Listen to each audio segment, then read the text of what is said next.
Okay, I'm going to get right into it. I don't have time to edit today, unfortunately, but I'm reading from the book of John, chapter 21, 15 through 21, I believe. Yeah, 15 through 25, I'm sorry. John 21, 15 through 25. And the title of this lesson is Follow Me, and it's for April the 15th, 2018. Okay, let's get into the scripture, starting at verse 15. After breakfast, Jesus asked Simon Peter, "Simon, son of John, do you love me more than these?" "Yes, Lord," Peter replied. "You know I love you." "Then feed my lambs," Jesus told him. Jesus repeated the question, "Simon, son of John, do you love me?" "Yes, Lord," Peter said. "You know I love you." "Then take care of my sheep," Jesus said. A third time he asked him, "Simon, son of John, do you love me?" Peter was hurt that Jesus asked the question a third time. He said, "Lord, you know everything. You know that I love you." Jesus said, "Then feed my sheep." Okay, reading commentary for verses 15 and 17. In this beach scene, Jesus led Peter through an experience that would remove the cloud of his denial. Peter had denied Jesus 3 times. 3 times Jesus asked Peter if he loved him. When Peter answered yes, Jesus told him to feed his sheep. It is one thing to say you love Jesus, but the real test is willingness to serve him. Peter had repented, and here Jesus was asking him to commit his life. Peter's life changed when he finally realized who Jesus was. His occupation changed from fisherman to evangelist. His identity changed from impetuous to rock. And his relationship to Jesus changed. He was forgiven, and he finally understood the significance of Jesus' words about his death and resurrection.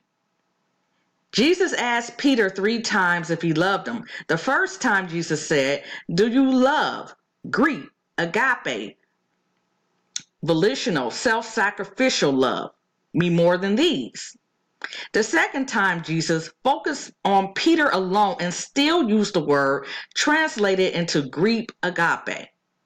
The third time Jesus used the word translated into Greek phileo, signifying affection, affinity, or brotherly love, and asked in effect, "Are you even my friend?" Each time Peter responded with the word translated into Greek as phileo, Jesus doesn't settle for quick, superficial answers. He has a way of getting to the heart of the matter. Peter had to face his true feelings and motives when Jesus confronted him. How would you respond if Jesus asked you, "Do you love me? Do you really love me? Are you even my friend?" Verses from verse 18 through 22. "I tell you the truth. When you were young, you were able to do as you liked. You dressed yourself and went wherever you wanted to go.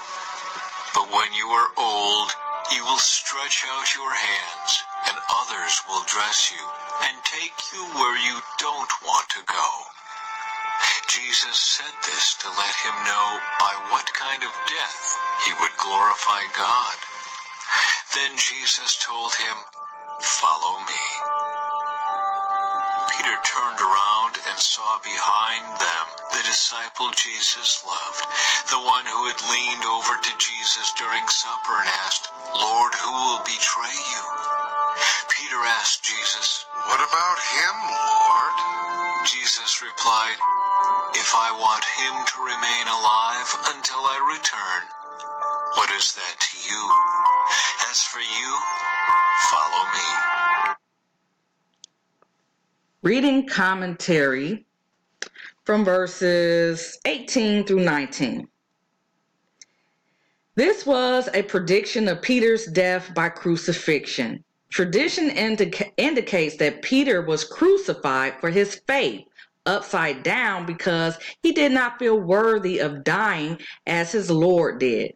Despite what Peter's future held, Jesus told him to follow him. We may be uncertain and fearful about our future, but if we know God is in control, we can confidently follow Christ. Peter asked Jesus how John would die. Jesus replied that Peter should not concern himself with that. We tend to compare our lives to others, whether to rationalize our own level of devotion to Christ or to question God's justice. Jesus responds to us as he did to Peter. What is it to you? As for you, follow me.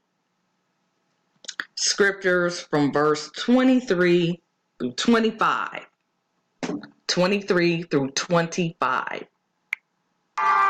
So the rumor spread among the community of believers that this disciple wouldn't die.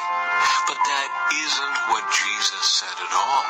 He only said, if I want him to remain alive until I return. What is that to you? This disciple is the one who testifies to these events and has recorded them here. And we know that his account of these things is accurate. Jesus also did many other things. If they were all written down, I suppose the whole world could not contain the books that would be written.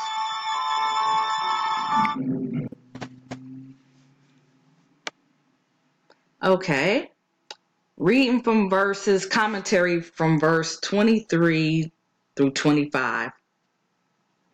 Early church history reports that after John spent several years as an exile on the planet of Patmos, he returned to Ephesus, where he died as an old man near the end of the 1st century. John's stated purpose for writing his gospel was to show that Jesus was the Son of God. Chapter 20, verse 31. He clearly and systematically presented the evidence for Jesus' claims. When evidence is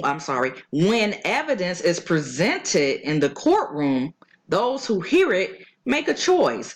Those who read the Gospel of John must also make a choice.